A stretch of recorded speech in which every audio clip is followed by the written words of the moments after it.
Hey everyone, welcome back. Today we're diving into something you specifically requested, the wild world of AI-generated digital replicas and all the legal and ethical stuff that comes with them. You sent us a pretty hefty US Copyright Office report on this, so let's break it down together. Remember that fake Drake song that blew up online a while back? Millions were jamming to Heart on My Sleeve before it got taken down. Turns out Drake had nothing to do with it. That's the kind of thing we're dealing with here, technology that can create, like, shockingly real digital replicas of anyone's voice or face. Right, and this report actually uses that term digital replica for any video, image, or audio that's been digitally created or tweaked to convincingly portray a person, even if it's totally made up. It gets into all the challenges this poses, especially the legal gaps we have in dealing with potential harm. So before we get to the dark side, the report actually talks about some positive uses of this tech.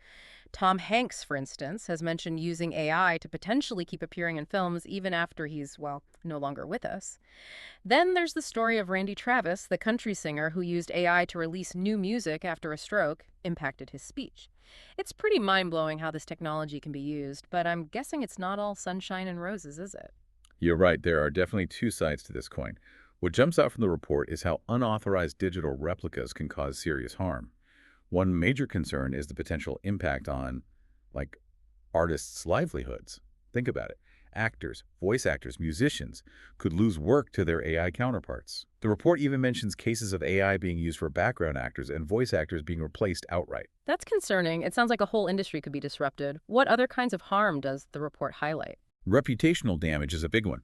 Think about deepfakes being used in harmful ways, like creating non-consensual explicit content. Sadly, the report shows this is happening, particularly affecting young women and even classmates. It's pretty sobering. That is truly unsettling. It sounds like we're talking about some pretty serious consequences. Where do things stand legally? Can't we just use existing laws to protect people? That's where it gets tricky. The report points out how our current laws, like copyright law, just aren't equipped to fully address the unique challenges of digital replicas. Can you give us an example of how these laws fall short? Sure. Copyright law, for example, focuses on protecting the original works used to create a replica, but not the replica itself. So someone might be able to use copyrighted material to create a digital replica without infringing on the original work. That seems like a pretty significant loophole. What about other laws that protect individuals, like privacy laws? The report discusses rights of publicity and privacy laws as well. But these can be inconsistent across different states and might not cover all situations or individuals. Plus, applying these laws to digital replicas raises a whole host of complex legal questions. So it sounds like we're in a bit of a legal gray area right now. What's the solution? Does the report offer any recommendations? It does, and that's where things get really interesting. The report argues that we urgently need a new federal law to address the issue of digital replicas head-on. It suggests creating a new federal right that specifically protects individuals from the unauthorized use of their digital likenesses. Okay, so a whole new law. What would that look like? Well, the report suggests that this new right should protect every individual during their lifetime, regardless of their fame or commercial value. That makes sense. I mean, anyone could potentially be the target of a malicious deepfake. It's not just about celebrities, right? Exactly. The report also emphasizes the need to strike a balance between protecting individual rights and safeguarding things like free speech and artistic expression. It's a delicate balance for sure. So what does this mean for someone who wants to use a digital replica for a legitimate purpose, like in a film or for educational reasons? That's where licensing comes in. The report recommends allowing individuals to license the use of their digital replica rights, but not completely assign them away. So you'd still retain some control over how your likeness is used, even if you give someone permission to use it. That seems like a reasonable compromise. But let's be real for a second. Why should our listeners, everyday people, care about this? How does this actually affect their lives? That's a great question. It's easy to think this is just a Hollywood problem, but the truth is, anyone could be the target of a malicious deepfake. Imagine someone creating a fake video of you saying or doing something you never did and that video going viral. It could have a devastating impact on your reputation, your relationships, even your job. Wow, that really hits home. It's not just a theoretical problem, it's something that could impact any of us. And as this AI technology keeps getting more advanced, it's probably going to get even easier to create these realistic digital replicas, right? Exactly. That's what makes this issue so urgent.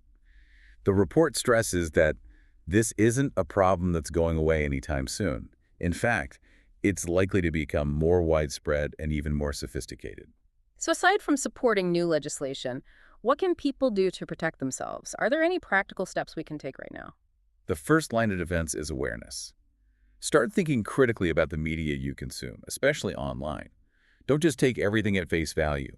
Look for subtle clues that might signal manipulation, like inconsistencies in lighting or shadows or audio that sounds a bit off.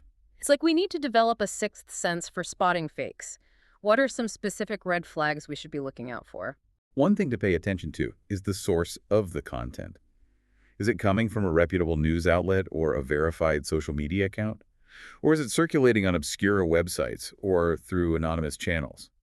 Also, check for inconsistencies in the content itself. Do the lip movements match the words being spoken? Does the person's hair or clothing change unexpectedly? These kinds of discrepancies can be signs that something is amiss. So a healthy dose of skepticism is in order. What if you come across something that seems fishy? If you suspect something might be a deepfake, report it to the platform where you found it. Social media companies and other online platforms are increasingly taking steps to combat the spread of misinformation, and user reports can play a valuable role in that effort. It sounds like we all have a part to play in protecting ourselves and each other. The report dives deep into individual harm, but it also hints at wider societal implications.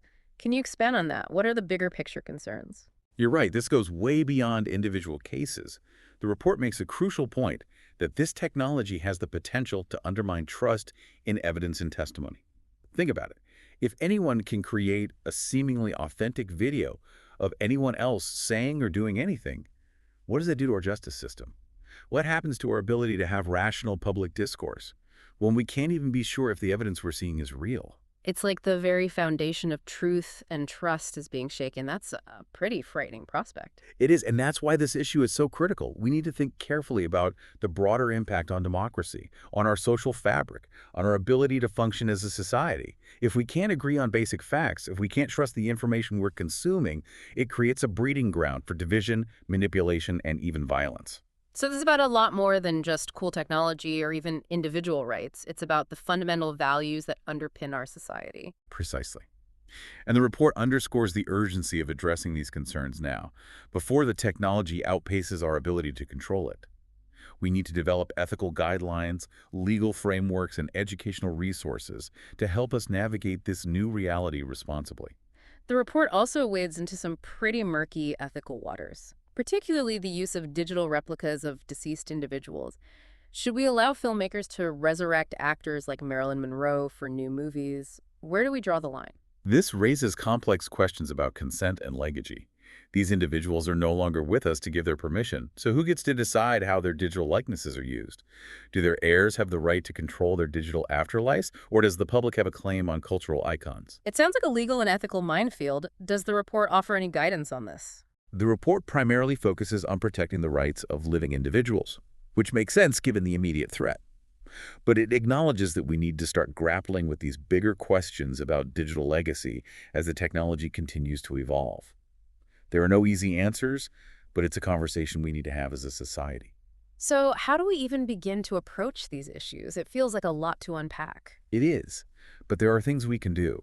First, we need to raise awareness and encourage open dialogue about the potential benefits and risks of this technology. Second, we need to push for thoughtful legislation that balances individual rights with free speech and artistic expression. And finally, we need to educate ourselves and each other about how to critically evaluate the media we consume in this age of digital manipulation. It sounds like a call to action for all of us. This is a shared responsibility, not just for lawmakers and tech experts, but for everyone. Absolutely. The choices we make today will shape the future of this technology and its impact on our world. We need to be proactive, not reactive, and work together to ensure that AI is used for good, not for harm. Okay, so we've covered the harms, the legal complexities, the societal implications, even the ethical dilemmas. This report is a real deep dive. Before we wrap up, what are the key takeaways for our listeners? What should they be thinking about as they go back out into this brave new world of AI? First and foremost, remember that anyone can be a target. Be aware of the potential for manipulation, and don't believe everything you see or hear online. Think critically, question your sources, and look for signs of fakery. It's almost like we need to develop a healthy dose of digital skepticism. What else can we do? Absolutely. Engage in the conversation. Talk to your friends and family about this stuff. Share articles you read. The more we talk about it, the more aware we become, and the better prepared we'll be to address the challenges. It's about creating a culture of awareness, right? Not just being individually vigilant, but also helping others understand the potential risks and implications of this technology. Exactly. And don't underestimate the power of your voice.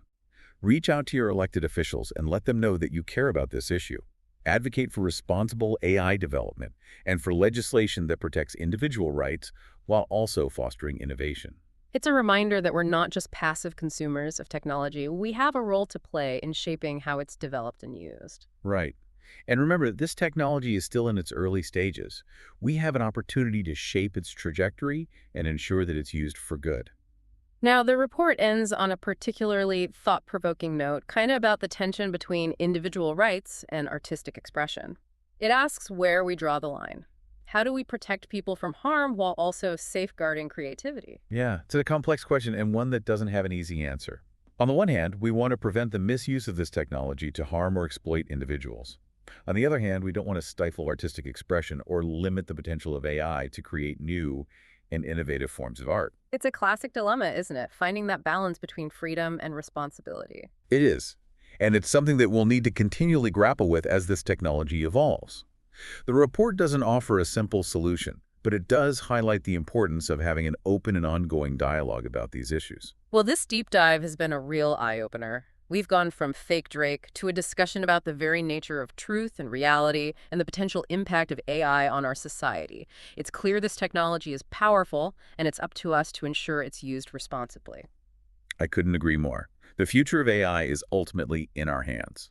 By understanding the risks, engaging in thoughtful discussion, and advocating for responsible development, we can help shape a future where AI benefits humanity as a whole. Well, you've given our listeners a lot to consider today. This deep dive into the world of AI-generated digital replicas has been fascinating, thought-provoking, and to be honest, a little bit unsettling.